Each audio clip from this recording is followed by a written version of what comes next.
세상이 돌아가는 이치를 보면 시간이 지날수록 부익부 빈익빈 현상이 심화되는 모습 느낄 수 있는데요. 오늘날 미국 사회에서 돈의 90% 이상을 소수의 사람들이 가지고 있습니다. 과거 한 60년대, 70년대, 80년대 한 초반까지는 그래도 미국 사회의 주류가 중산층이 탄탄하게 세워져 있었다면 지금은 그 중간이 거의 다 사라져가고 양극화가 심하게 되어가고 있는 것이 사실입니다. 우리 사회도 현재 비슷한 흐름으로 가고 있는 듯 합니다. 성공의 기준이 그래서 사람마다 조금 다를 수는 있지만 이 성공에 대한 기회를 생각해 보면 이 부가 있고 없고가 결정적인 역할을 할 때가 있다는 것입니다. 어떤 사람에게는 그 성공에 대한 기회가 재정과 시간적 여유가 있는 사람들에게 더 주어지는 것이 현실이기 때문입니다. 그래서 과거에는 개천에서 용난다는 말이 실제로 주변에서 있었는데요. 요즘에는 정말 속담처럼 들리는 것 또한 사실처럼 보여집니다. 이런 그 세상의 흐름을 성경적 가치로 보면 어떨까 이런 생각을 좀 해보았습니다. 믿음도 유산이거든요. 그러니까 성경적인 가치로 본다는 게 어떤 의미냐? 세상은 아버지가 부자면 아들도 부자예요. 반대로 가난하면 그 집안도 계속 가난한 거예요. 시대가 흐를수록 이 부와 이 가난도 계속 대물림되고 있다는 것이 시대적인 현상 같아요. 성경적인 가치관으로 보면 어떨까? 믿음도 하나의 유산이거든요. 부모의 믿음이 자녀에게 흘러 내려갑니다. 그래서 믿음으로 사는 부모를 기억하시는 하나님께서 그 자손들을 축복하셨습니다. 대표적인 예가 아브라함의 자녀들입니다. 반대로요. 저주받은 인생은 어떨까요? 축복은 하나님께서 천대까지 계속 흘러보내주시는데 저주는 3대, 4대라고 했습니다. 세상이 돌아가는 이치처럼 부와 가난도 대물림이 된다면 그러면 성경에서 말하는 축복과 저주도 대물림 되는 것처럼 보여집니다. 그러면요. 축복받은 자는 상관이 없는데 이 저주받은 자들 어떤 사람이 하나님의 저주를 받아서 살아가다가 그 저주에서 벗어나 하나님의 축복을 받는 자가 있다면 어떨까요? 다시 말해서 어떤 사람이 저주받은 인생에서 하나님의 축복을 받은 자가 될 수 있는 걸까요? 그런 질문을 가지고 오늘 말씀을 저는 좀 살펴보았습니다. 오늘 말씀의 배경은 간단합니다. 가나안 정복전쟁이 끝나고요. 유다 지파를 시작으로 단 지파까지 하나님께서 약속하신 땅을 다 기업으로 받았습니다. 그리고 마지막으로 땅을 분배받는 지파가 바로 레위 지파입니다. 1절과 2절 말씀을 보시면 레위 자손들은 하나님께서 모세에게 명한 말씀을 근거로 하여 자신들이 거주할 성읍과 목초지를 요구합니다. 하지만요, 레위 자손은 다른 지파처럼 제비를 뽑아서 땅을 분배받지 않습니다. 각 지파가 이미 받은 땅 중에서 레위 지파를 위한 성읍과 목초지를 나누어 주게 되었습니다. 3절 말씀 우리 한번 같이 읽어보도록 하겠습니다. 이스라엘 자손이 여호와의 명령을 따라 자기의 기업에서 이 성읍들과 그 목초지들을 레위 사람들에게 줍니다. 레위 자손들은요, 하나님께서 그들의 기업이 되어 주셨기 때문에 땅을 기업으로 소유할 수 없습니다. 하지만 땅을 사용했습니다. 왜냐하면 그들도 살아가야 하니까요.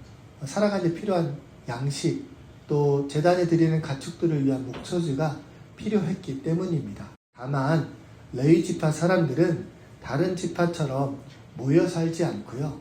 이스라엘 자손들 가운데 흩어져 살아야만 했습니다. 48개의 레위 지파가 받은 성읍과 목초지는 각 지파가 거주하는 주변 지역 가까운 곳에 위치해 있었습니다. 레위 자손이 이스라엘 자손들 가운데 흩어져 살게 된 배경은 그들의 조상 레위 그러니까 야곱의 아들 레이가 그가 살았던 인생을 보면 답을 찾아볼 수 있습니다. 창세기 34장에 보면 야곱이 아버지 집에 돌아와 사는 내용이 나오는데, 그때 야곱의 딸 디나가 세겜의 아들에게 몹쓸 짓을 당하며 수치를 받게 되었습니다. 세겜의 아들이 그 디나를 사랑해서요, 결국 그 야곱을 찾아와 결혼하기를 원했을 때 레이와 시므온, 친동생인 그 디나의 원수를 갖고자 결혼을 승낙하는 조건으로 할례를 요구합니다. 세겜의 아들 모든 남자들이 할례를 행하고 가장 고통스러운 시간을 보내고 있을 때 레이와 스몬이 칼을 들고 피의 보복을 단행합니다. 친동생에게 잊을 수 없는 상처를 남긴 세겜 족속 사람들에게 레이와 시므온이 분노한 것은 인간적으로 이해할 수 있습니다.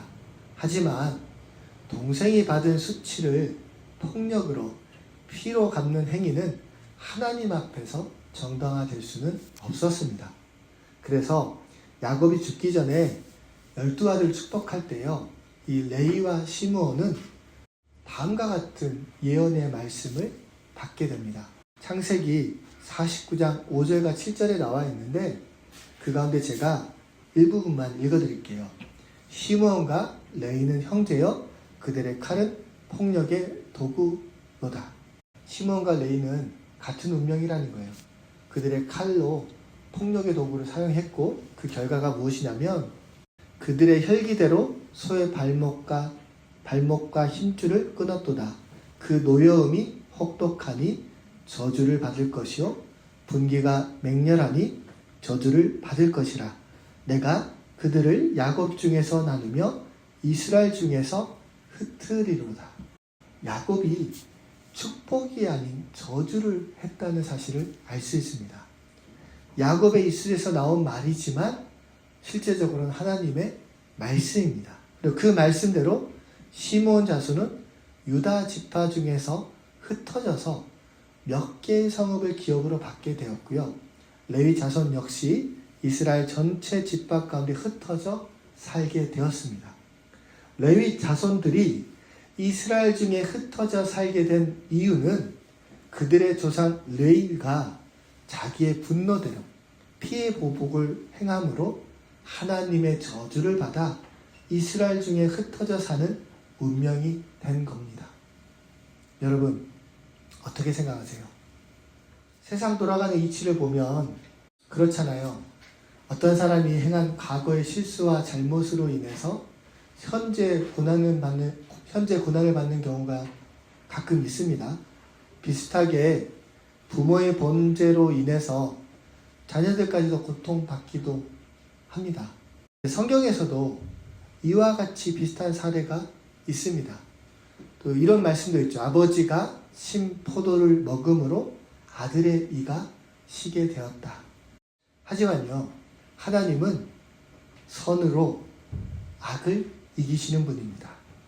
저주를 축복으로 바꾸시는 전능하신 하나님이십니다. 하나님이 원하신다면, 그리고 하나님의 뜻이 있다면 아무리 큰 저주를 받은 인생도 축복받은 인생이 될 수 있음을 믿으시기 바랍니다. 레위 자손이 이와 같은 은혜를 받았습니다. 레위는 저주받았지만 그들의 후손 레위 자손은 하나님의 축복을 받았다는 겁니다. 오늘 말씀은요, 하나님께서 친히 기업이 되어주신 레위 자손이 분배받은 성읍과 목초지에 대한 내용입니다.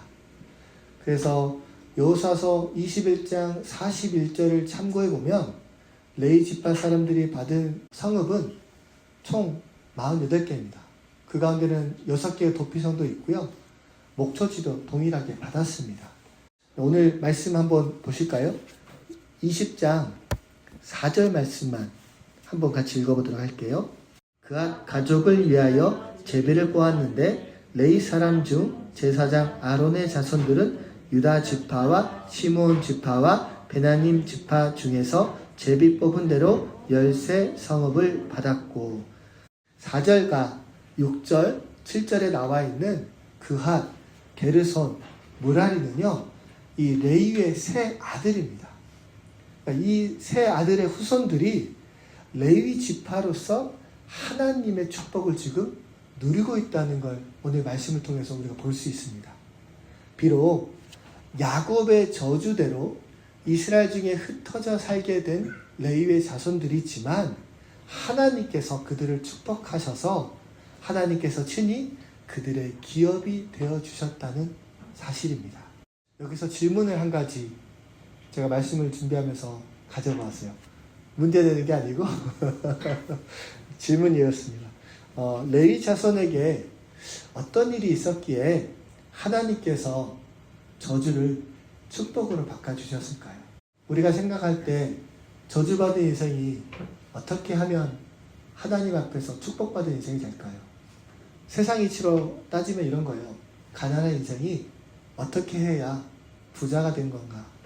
우리 성경을 한번 같이 찾아보도록 하겠습니다. 구약성경 132쪽에 있습니다. 출애굽기 32장 28절에서 29절 말씀입니다. 레위 자손이 모세의 말대로 행하매 이날에 백성 중에 3,000명 가량이 죽임을 당하니라. 모세가 이르되 각 사람이 자기의 아들과 자기의 형제를 쳤으니 오늘 여호와께 헌신하게 되었느니라. 그가 오늘 너희에게 복을 내리시리라. 아멘. 말씀의 배경은 이렇습니다. 모세와 함께 애굽에서 나온 이스라엘 백성들은요, 시내산에서 하나님과 언약을 맺었습니다. 거룩한 하나님 백성으로 살겠다고 약속을 했습니다.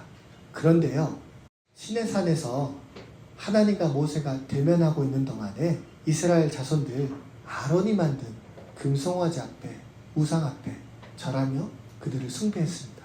모세가 보이지 않자 하나님과 한 약속을 잊어버리고 금송아지를 숭배하면서 자신들을 이끌어낸 하나님이라고 그 앞에서 즐거워하며 기뻐하며 경배를 한 겁니다. 시내산에서 내려온 모세가요, 아론에게 백성들이 어떻게 이와 같은 죄악을 범하게 했느냐 하면서 책망했을 때 아론이 하는 말이 무엇이냐면 금을 모아서 불에 넣었더니 금송아지가 나왔다고 말도 안 되는 이야기를 했습니다. 아론이 백성들을 제멋대로 두게 해서 원수들에게 조롱거리가 되게 하였음을 보고서 모세는 여호와 편에 서 있는 자가 누구냐고 찾았습니다. 여호와 편에 서 있는 사람은 자신에게 나오라고 했을 때요, 그때 모세 앞으로 나온 사람들이 바로 레위 자손들이었습니다. 모세는 그 레위 자손들에게 하나님의 뜻을 전합니다. 허리에 칼을 차고 이문과 저문까지 왕래하면서 형제, 친구, 자기 이웃을 치라고 합니다. 하나님 편에 섰던 레위 사람들은요, 모세가 전하는 하나님의 말씀에 순종했습니다. 하나님 앞에 범죄한 이스라엘 백성 중에 그날 3,000명이 레위 자손이 휘두른 칼에 의해 죽임을 당했습니다. 제가 종종 드렸던 말씀인데요, 사랑의 하나님께서 우리의 죄악을 용서하신 이유는 예수님께서 십자가에 흘린 피의 결과값 때문입니다. 그러니까 예수님의 피값이 있었기 때문에 하나님은 우리를 용서하신 것이지 그냥 용서하신 적 없다는 말이에요. 공의로운 하나님은 죄악에 대해서 그냥 넘어갈 수 없는 분이십니다. 반드시 그 값을 치루어야 그 죄를 사하여 주십니다. 하나님 백성으로 살겠다고 약속한 지 불과 40여일이 지나지 않았어요.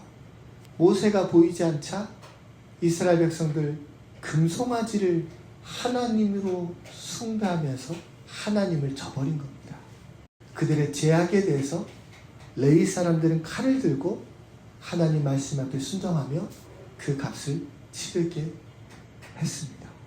분노의 칼을 들었던 레위와 달리어 레위 자손들은 하나님 말씀 앞에 순종하며 그들의 칼을 들었던 겁니다. 하나님 편에서 말씀대로 행동한 레위 사람들에게 성경은 다음과 같이 기록했습니다. 우리 창세기 32장 29절 마지막 그 하반부를 보시면 이렇게 되어 있어요.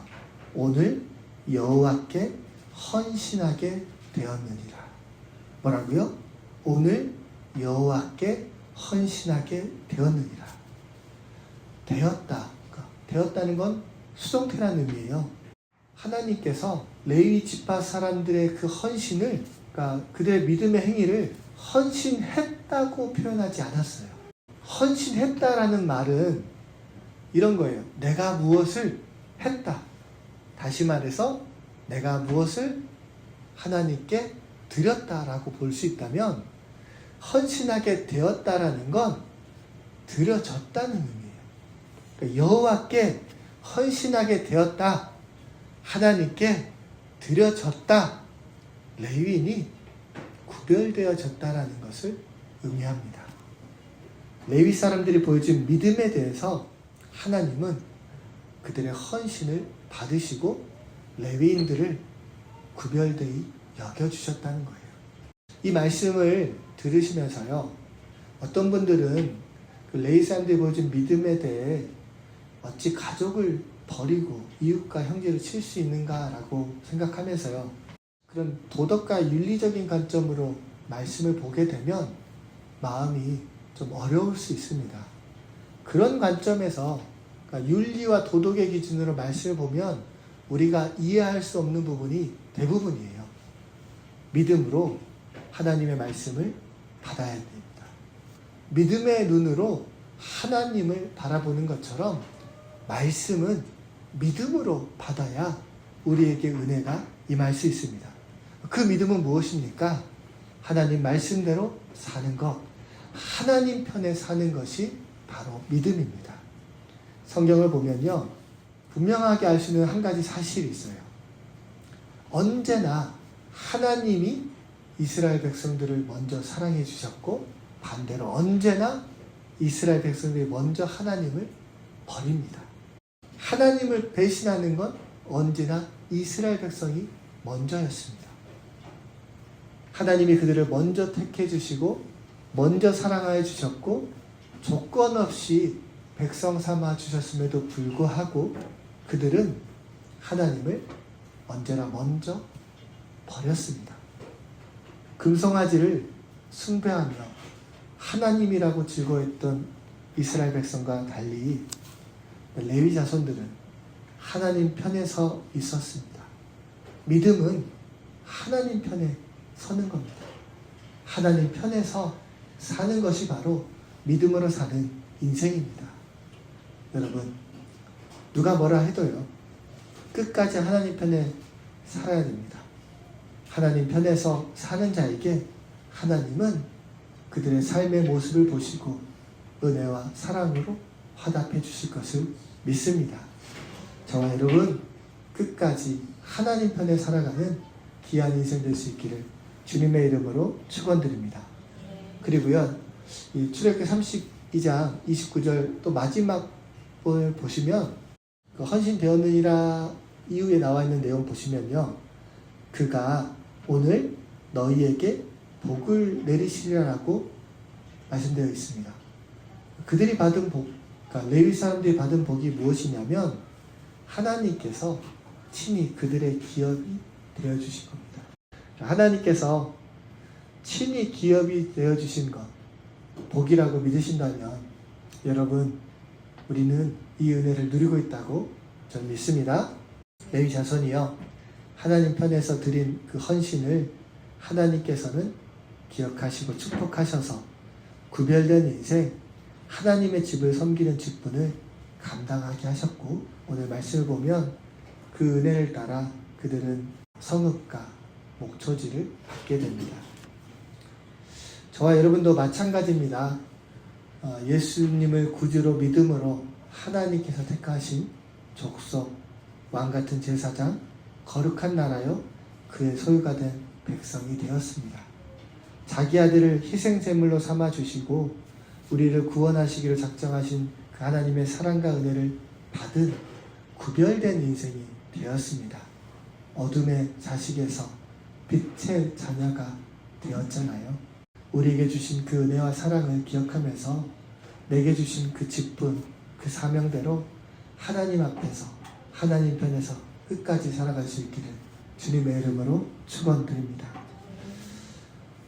제가 교회를 개척하기로 결단하는 과정 속에서 하나님이 주신 마음이 하나 있었습니다. 어떻게 해야 되나 이렇게 약간 갈등할 때요. 거의 교회를 개척하는 방향으로 마음을 결정할 때쯤에 그 하나님의 말씀을 따라 주어진 생각은 교회를 개척해야 되는 이유 딱 하나였어요. 내 몸을 먼저 찢어 헌신해야 된다. 먼저 내가 하나님께 드려져야 된다는 생각으로 그 마음을 따라서 교회 개척을 결정했습니다. 먼저 그의 나라와 그의 의를 구하라. 그리하면 이 모든 것을 너희에게 더하시리라는 그 말씀 붙잡고 하나님 앞에 드려진 인생이 되기로 결단한 겁니다. 그 말씀 붙잡고요. 끝까지 하나님 편에서 살고 싶습니다. 여러분은 어떠신가요? 우리 모두 다 하나님 편에서 끝까지 살아갈 수 있기를 진심으로 축복합니다. 정리해 보겠습니다. 야곱의 아들 레위는요, 그 동생을 위해서 복수를 다짐해서 피해 보복을 단행했습니다. 그 결과 레위의 악행에 대해서 하나님은 야곱의 입술을 통해서 저주했고요. 저주받은 레위 자손들은 하나님의 백성으로서 이스라엘 가운데 흩어져 살게 되었습니다. 하지만 하나님은 친히 그들의 기업이 되어주셨습니다. 저주가 축복으로 바뀌게 된 결정적인 이유는 하나님 편에서 하나님 편에 살았던 레위 자손들의 믿음과 헌신이 있었기 때문입니다. 그런데 여러분 이거 아세요? 모세 시대 때 하나님 편에 섰던 이스라엘 백성은 레위 자손은 이스라엘 1세대 사람들입니다. 그리고 그 1세대 사람들은 모세와 함께 가나안 땅 앞에서 가나안 땅에 들어가지 못하고 다 죽었습니다. 하나님 편에서 헌신했던 레위 지파 사람들은 약속의 땅에 들어가지 못했지만 여호수아와 함께 했었던 이스라엘 2세대 그러니까 레위 지파 가운데는 그앗, 게르손, 무라리 자손들 그들은요 여호수아와 함께 가나안 땅을 믿음으로 밟았습니다. 정복했습니다. 약속의 땅을 다 분배받았고 마지막에 모세에게 명령한 말씀을 근거로 레위 지파 사람들도 그들이 거주할 성읍과 목초지를 요구해서 오늘 말씀 보면 다 받은 거예요. 흥미롭지 않으세요? 모세와 함께 하나님 편에 섰던 레위 지파 사람들은 다 죽었다는 거예요. 그런데 그 레위 지파의 헌신을 받으신 하나님께서 그들을 축복하셔서 여호수아와 함께하는 이스라엘 2세대 레위 자손들에게 복을 누리게 하셨다는 거예요. 달리 말하면 우리가 하나님 앞에서요 하나님 편에서 끝까지 살아가면 저와 여러분도 하나님의 은혜와 축복을 누리지만 우리를 기억하시는 하나님께서 우리 자손들에게 은혜 주실 것을 믿으시기 바랍니다. 저주받은 인생도 예수 그리스도 안에서 축복받은 인생이 될 수 있습니다. 그리고 그 축복받은 자가 하나님 앞에 믿음으로 살아가면 그 자녀들은 그 은혜와 사랑을 더욱더 누릴 수 있는 기회가 주어진다는 것. 저와 여러분도 그리고 우리 자녀들도 이 은혜와 축복을 누릴 수 있길 진심으로 축원드립니다.